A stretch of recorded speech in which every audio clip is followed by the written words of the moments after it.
aflevering van Waar is het beestje? En vandaag zijn Else en ik in het prachtige heuvelland van Zuid-Limburg. Want we gaan op zoek naar een supermooi dier. Welk dier gaan we zoeken, Else? We gaan op zoek naar de hazelmuis. En we gaan eerst kijken of we nesten kunnen vinden van de hazelmuis hier in de struiken. En als we echt geluk hebben, zien we misschien hazelmuis zelf ook nog wel. Hoe gaaf zou dat zijn? Kijken of we dat Limburgse aapje kunnen vinden. Gaan jullie mee? Oh ja. Dicht, waardoor het nest niet te zien valt. Maar alleen in Hulst doen ze dit soort dingen. Oh ja. Dus ze bouwen het vooral van gras eigenlijk. Als je in de buurt staat. Nou moet ik bij zo'n hulstnest wil ik eigenlijk altijd iets dichterbij kijken, want dat kunnen dus ook nogal vreemde vogelnestjes zijn.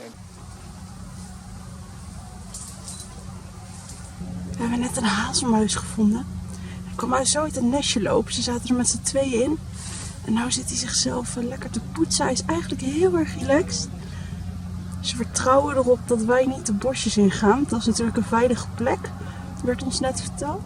En dat is bij deze wel echt een heel goed voorbeeld. Want die zit heerlijk relaxed ons in de gaten te houden eigenlijk ook een beetje. Wat wij aan het doen zijn. De zoogdiervereniging heeft allemaal vrijwilligers die elk jaar de hazelmuisnestjes tellen. En daarmee zijn we vandaag op pad. Samen met Staatsbosbeheer en IKL zorgen we dat hier in Zuid-Limburg het gebied geschikt blijft voor de hazelmuis. En brengen we dus samen met hen in kaart waar die nesten zitten. Ja, want die hazelmuizen, dat zijn hele bijzondere diertjes. Je ziet ze eigenlijk bijna niet, maar ze hebben een hele mooie kleur, een beetje rood-bruin. En het zijn nachtactieve dieren, dus dat betekent dat ze vooral 's nachts dus actief zijn en op zoek gaan naar voedsel. En overdag slapen ze in de nestjes waar Els het net over had. En die bouwen ze helemaal van grassen en van varenbladeren. Het zoeken van hazelmuisnesten is niet zo makkelijk, maar we hebben er hier net eentje gevonden. Dat is ongeveer 1 meter, 1,5 meter hoogte. Het is echt super leuk. En je ziet dat ze dat helemaal vouwen van grassen. Maar het is echt een soort bol nestje. Deze is wat lamwerpig. Dus we hebben net gehoord dat dit een slaapnest is. Dus die hazelmuizen maken meerdere nesten en dit is er eentje van. Ze gebruiken ook wel varens om die nesten te maken. Ja, die hazelmuizen eten eigenlijk voornamelijk vruchten. Dus wat je in dit gebied heel veel ziet zijn bramen, meidorens, sleedorens.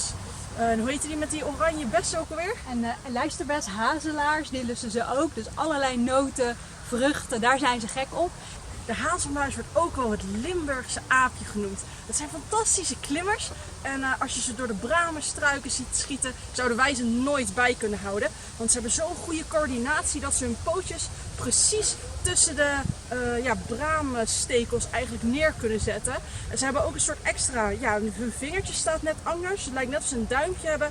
Daarmee kunnen ze zich heel goed vasthouden en ontzettend snel klimmen. Zuid-Limburg is de enige plek waar de hazelmuis voorkomt. En de hazelmuis is een slaapmuis. En in Nederland leven er 2 slaapmuizen, de hazelmuis en de eikelmuis. Dus het is heel bijzonder dat die hier in Limburg zit. En daarom doen we ook echt ons best, samen met alle organisaties, om het leefgebied van de hazelmuis zo goed mogelijk te houden en te maken. En dus in kaart te brengen waar die hazelmuis precies zit. Er is ook onderzoek gedaan naar de hazelmuis, waarbij hazelmuizen gezenderd zijn om te kijken waar ze nou precies die winterslaap houden. Want daar is eigenlijk best wel weinig over bekend. Dus als je het leuk vindt, kun je daar nog verder over lezen in de rapporten van de zoogdiervereniging IKL, Natuurbalans, Staatsbosbeheer. Alle organisaties werken samen voor die hazelmuis. Wauw, dat was super gaaf. We hebben niet alleen hazelmuisnesten gezien, maar ook hazelmuizen zelf. Echt heel erg veel en zelfs jonge hazelmuizen. Ze bleven heel goed precies zitten. Het is even zoeken tot je ze hebt gevonden, maar als je ze eenmaal ziet, kun je ze heel goed bekijken. Fantastisch, toch Rox?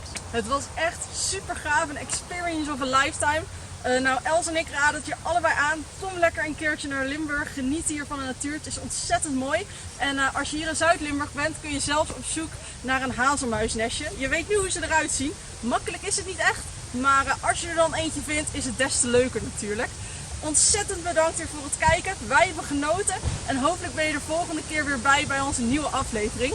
Vergeet niet, abonneer je op ons YouTube kanaal. Volg ons op Instagram en Facebook voor allerlei nog meer leuke verhalen, mooie natuurfoto's. En geniet samen met ons van al het moois dat Nederland te bieden heeft. Tot de volgende keer. Doei doei!